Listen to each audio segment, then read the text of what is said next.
Samantala, para sa mga botante, tila malayo pa ang national and local election sa taong 2028. Ngunit kabaliktaran yan para sa mga tatakbong kandidato para sa nasabing eleksyon. Kaya naman ilang taon bago ito, sisimulan na ng dating mga Marcos loyalists ang kampanya para sa tambalang Sara Chavez. Paniniwala ng mga ito na sa katangian ng dalawa ang tunay na malasakit para sa mga Pilipino. Tunghayan ang kabuuan ng balita mula kay Criza Lopez. Sa gitna ng gumugulong na impeachment trial laban kay Vice President Sara Duterte sa Kongreso, inilunsad ng mga dating taga-suporta ni Marcos ang Sara Chavez 2028 Movement Caravan. Dito ipinahayag nila ang kanilang buong suporta kay VP Sara sa pagtakbo nito bilang presidente sa 2028, katuwang si dating Ilocos Sur Governor Chavez Singson bilang vice-presidente. Ayon kay Ferdinand de los Reyes, nakita nila kay VP Duterte ang katangiang may matibay na paninindigan at tunay na malasakit sa taong bayan. Mga rason kung bakit nila pinili ang ikalawang pinakamataas na opisyal ng Pilipinas. Ang Sara Chavez National Movement ay opisyal na magtutularaw ng full support para kay Sara Duterte para sa pagka-presidente ng Republika ng Bansang Pilipinas sa darating na 2028 national and local election.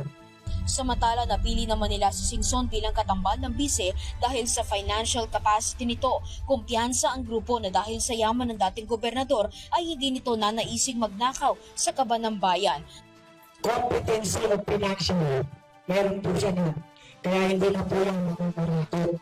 Target ng grupo na magsagawa ng nationwide caravan para sa mga supporter ni Sara na magsisimula muna sa buong Luzon. Iginiit din ng grupo na pamumulitika lamang ang impeachment trial laban kay Duterte sa Kongreso na layon lamang umanong harangin ang planong pagtakbo ng opisyal sa 2028. Kinukondena nila ang naturang proseso sa Kamara at sinabing walang basehan ang mga akusasyon laban sa vice-presidente. Babala nila magiging sanhi lamang ito ng pagbagsak ng ekonomiya ng Pilipinas. Sa gitna ng pahayag, binanggit din ng grupo ang isyu ng mali-maletang pera na umano'y tinanggap ng ilang mambabatas na sangkot sa korupsyon sa mga flood control projects. Kung mapapansin nyo, puro impeachment, impeachment, impeachment ang kanilang inaatupag at inaasikaso. Habang ang tunay na ugat ng problema ng ating bansa ay kanilang nakakalimutan. Ang nakawan na mali-maletang ang ghost project na nawawala na dapat para sa tunay na proyekto. Ang ginagawa nilang fake impeachment ni VP Sara. Walang kwentang impeachment na yan. Alam ko, hindi magtatagumpayan.